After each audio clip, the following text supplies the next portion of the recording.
The lights are on. Blackfriars runs the favourite, and the gates are back. That was a great start. Bias Bay away quickly. Liberty Hall was going back shortly after the start. Hill of Grace away smartly, and Uncle Nugget on the fence showing speed. Bias Bay's going to rush through at the post and go to the front from Uncle Nugget. Fairway's wide, travelling up around Hill of Grace. One away on the outside now, Voyager from Shogun Lodge. Then Crawl inside of Blackfriars, and Charles has found himself a beautiful spot, centre field, one out. 2 lengths to Liberty Hall and Oval Office from King Con Khan, Diatribe, Freemason. Padford Charlie, and last of all is Cloth of Gold. So they go past the 1800 metres mark, and York had taken the Canterbury Guineas winner to the front. It's Fairway striding clear by 2 lengths on now, Voyager. A cricket score rights, Bias Bay hugs the fence and settles down third. 2 lengths to Hill of Grace pulling. Uncle Nugget on the rail and Shogun Lodge racing in the clear. 2 lengths to Blackfriars. He's outside of Crawl. 2 lengths Oval Office, Liberty Hall. Then King Con Khan the grey. 2 away Freemason outside Diatribe. They were followed by Cloth of Gold. And still Padford Charlie last. A good 15 lengths covers the field. Down the back. 1,400 metres to go in the Australian Derby, and Fairway tries to do it all the way. Leading by a length on now, Voyager on the fence, Bias Bay, and Hill of Grace settling a bit better fourth.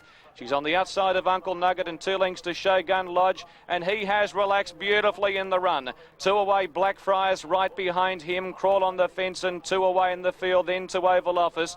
Liberty Hall goes up on the fence from the grey, King Con Khan, Diatribe, Freemason, Padford Charlie, and still last of all is Cloth of Gold as they come down past the 950. It's Fairway in front, leading over a length on now, Voyager and Bias Bay. Hill of Gold is beautifully positioned to have a crack at them whenever they want to go forward. They were followed by on the fence then, pushing through Uncle Nugget. 3/4 away is Shogun Lodge, 2 lengths to Crawl, inside of Blackfriars. Oval Office went around him, 2 away in the field, Liberty Hall, Freemason, King Con Khan. They were followed on the fence by Padford Charlie. Diatribe's been shuffled back. He's second last, and Cloth of Gold last. Around the bend, Fairway in front of now, Voyager. Hill of Grace 3 out. Bias Bay the fence, and Shogun Lodge about to be let down. Then came Uncle Nugget, and further out is Oval Office from Blackfriars. They've reached the 200, and Fairway's got a kick. Shogun Lodge is 2 lengths away. He's giving chase, but Fairway's in front at the 100. Shogun Lodge trying hard. It's the real Fairway today. York's going to do it like they did last year with Sky Heights all the way in the Derby, and he wins it brilliantly. Fairway first from Shogun Lodge. Photo third, now Voyager or Padford Charlie. Bias Bay ran the race of his life. They were followed just behind those then by Hill of Grace. Diatribe wide out from Crawl. No Blackfriars. Well back in the field, pulling up quickly was Oval Office. Then came Freemason, Liberty Hall, King Con Khan, Uncle Nugget, and Cloth of Gold last in. Well, dare I say it, there's going to be one hell of a scene when the connections come down to the enclosure after that. Fairway, 13.90, 450, magnificent ride by Brian York. Absolutely astounding ride by him, I thought. Second, Shogun Lodge at 2.30, and now Voyager third at $7.80.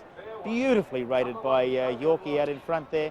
He is a marvellous jockey, whether coming from behind or out in front, but certainly when he can get out in front and rate them, he is very, very hard to beat. On top of the ground today, obviously not suited by the slower conditions at Rosehill in the Rosehill Guineas, and slowed them up in the middle stages, and that's the magnificent performance. Shogun Lodge, every possible chance given to that by Shane Dine. Now Voyager has battled on well for third, and Padford Charlie has finished on strongly between runners there to get into fourth placing.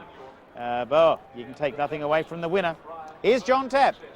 Good on you, Graham. Well, we talk to the same owners every time this horse wins a Group 1 race, and I'm delighted to do so again. This is John Camilleri, one of the part owners of Fairway.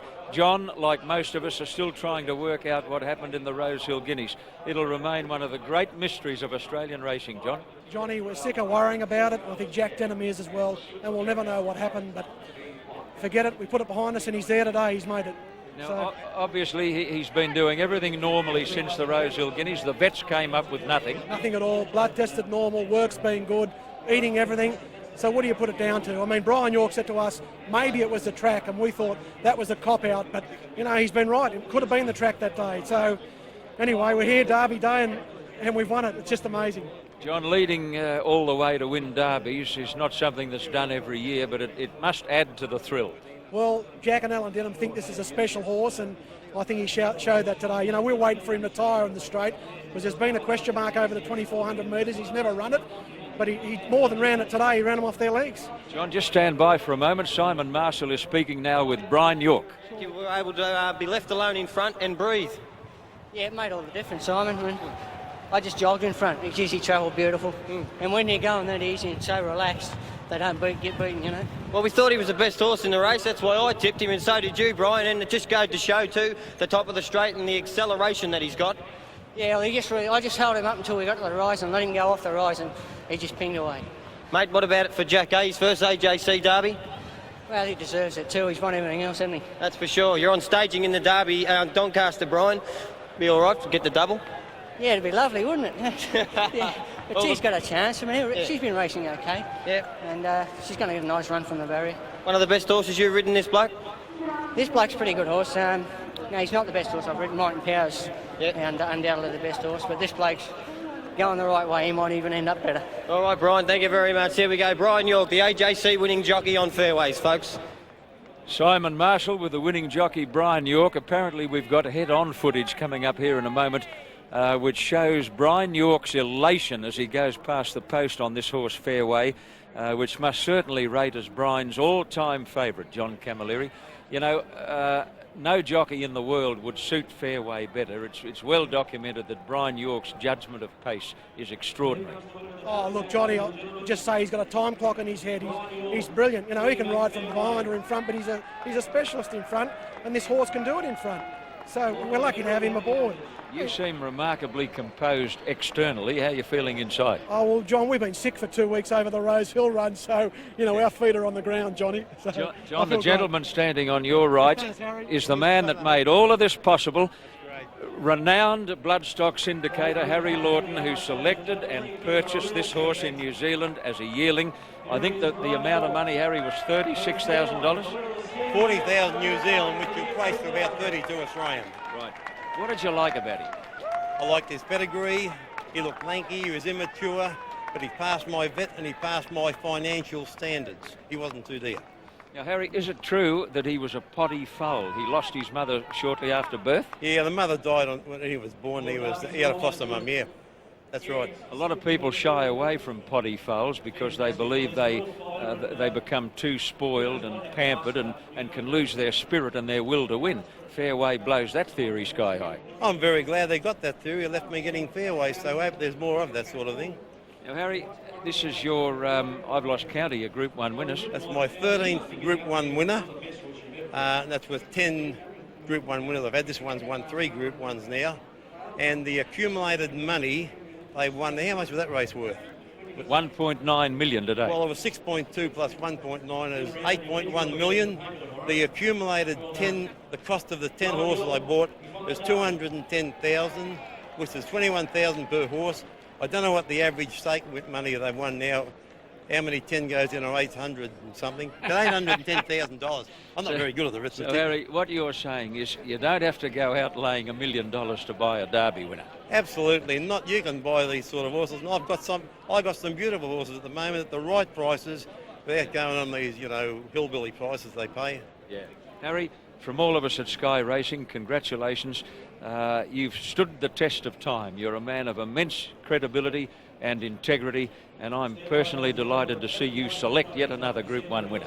Not half as delighted as me, John. I tell you, I reckon it's great, and they're a nice group of people, and isn't it great for the people to be able to, out there who'd like to come into racing but feel they can't?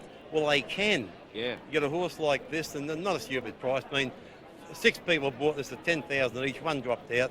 Yeah. Made a 60,000 I sold it for, but they've got a chance, haven't they? Now, Harry, for once in your life, I want you to pass up the Pepsi Cola and go and have a champagne, will you? No, John, I won't. But I might have lemon squash instead. Yeah, good on you. Okay. Well done, Harry. Thank you, mate.